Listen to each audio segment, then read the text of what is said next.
नमस्कार, स्वागत है आपका हमारे YouTube चैनल पर। आज हम आपको इस वीडियो में सुनाने जा रहे हैं पापमोचनी एकादशी। यूँ तो सभी एकादशियों के व्रत पापों को समाप्त करके अंत पुण्य प्रदान करते हैं, परंतु चैत मास के कृष्ण पक्ष की इस एकादशी का व्रत जो जन्म जन्मांतरों के पापों को नष्ट कर देता है, सभी प्रकार की समृद्धि, सुख और अंत में मोक्ष प्रदायक इस एकादशी को भगवान विष्णु की पूजा आराधना करने का शास्त्रीय विधान है। अब तक सुनाई हुई कथाओं के लिए भगवान श्री कृष्ण का भांति भांति से साधुवाद करते हुए धर्मराज युधिष्ठिर ने कहा, हे माधव, चैत मास के कृष्ण पक्ष की एकादशी का नाम, विधि विधान और महत्व के बारे में बताइए। यह भी बताइए कि इस दिन किस देवता और किस प्रकार पूजा की जाती है। तब भगवान श्री कृष्ण कहते हैं, हे राजन, सभी पापों को नष्ट करने वाली इस एकादशी का नाम पापमोचनी एकादशी है। इस दिन भगवान विष्णु की पूजा करने का विधान है। आपने जो प्रश्न मुझसे पूछा है, वही प्रश्न एक दिन महाराज माधाता ने लोमस ऋषि से पूछा था। तब लोमस ऋषि ने उन्हें जो कथा सुनाई थी, वही मैं तुम्हें कहता हूँ। ध्यान पूर्वक व श्रद्धा से सुनिए। जो इस कथा को श्रद्धा से व पूरा सुनते हैं, उस मनुष्य के सभी पाप इस कथा के सुनने मात्र से नष्ट हो जाते हैं तथा अंत में वह स्वर्गलोक को जाता है। चलिए सुनाता हूँ मैं आपको वह कथा कौन सी है। देवताओं के खजांची कुबेर के बाग का नाम चैत्ररथ था। उस बाग में गांधर्वों की कन्याएं किन्नरों के साथ विहार करती थी। अनेक ऋषि मुनि वहीं तपस्या करते रहते थे। स्वयं देवराज इंद्र भी चैत्र और बैसाख मास में देवजाओं सहित वहां जाकर क्रीड़ा किया करते थे। वहीं अपने आश्रम में मेधावी नाम के एक ऋषि भी तपस्या करते थे। वे शिव के परम भक्त थे। एक दिन मंजुघोष नाम की अप्सरा ने ऋषि को मोहित करने का विचार किया। वह भय के मारे उसके समीप तो नहीं गई, परंतु दूर बैठकर वीणा पर मधुर गीत गाने लगी।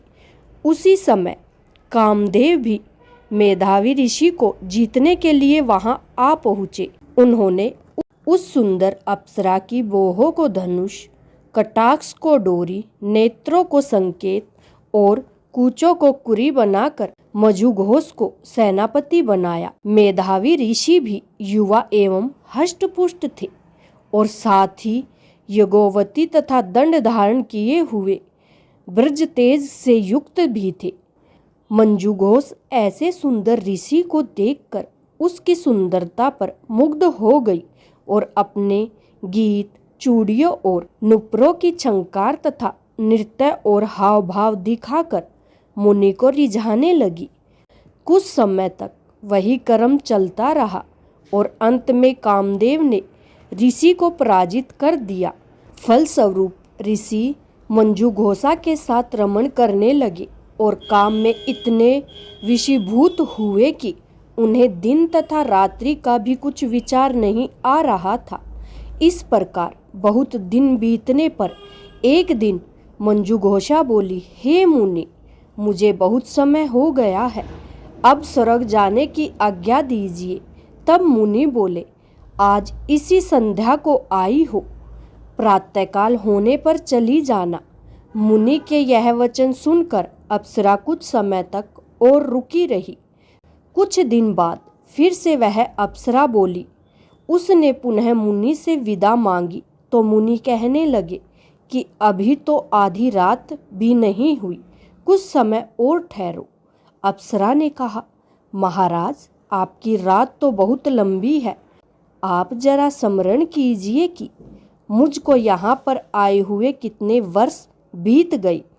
उस अप्सरा की यह बात सुनकर मुनि ने समय का विचार किया तो ज्ञात हुआ कि अप्सरा के साथ रमण करते हुए उसको 57 वर्ष 7 मास और 3 दिन बीत गए थे।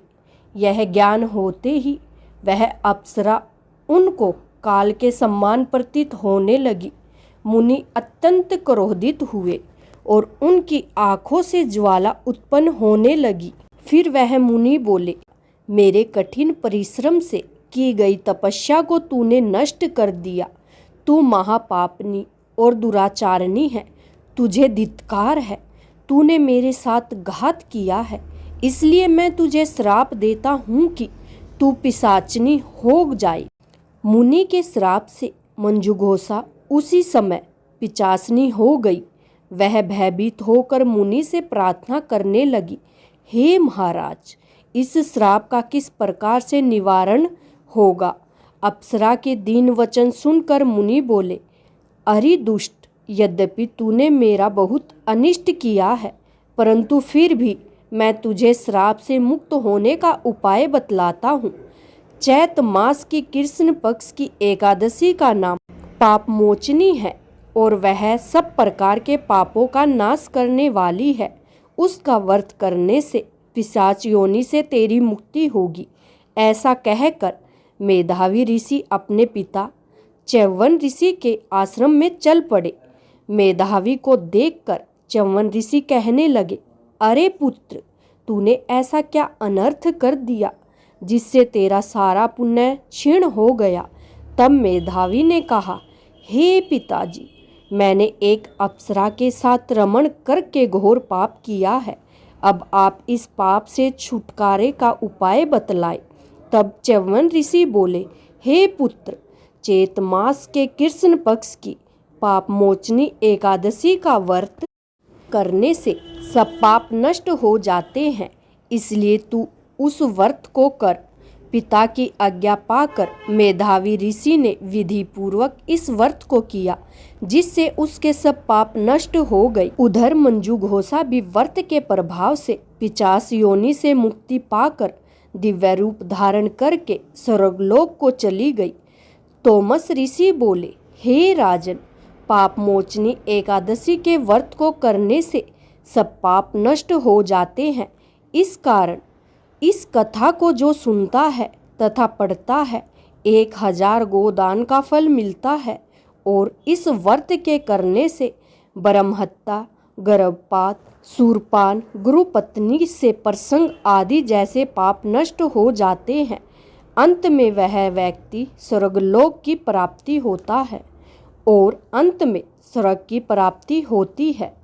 आशा करती हूँ कि आपको हमारी यह वीडियो अच्छी लगी होगी और यदि आप भी प्रभु विष्णु के सच्चे भक्त हैं तो कमेंट में जय विष्णुदेव लिखना न भूलें। वीडियो अंत तक देखने के लिए आपका बहुत बहुत धन्यवाद।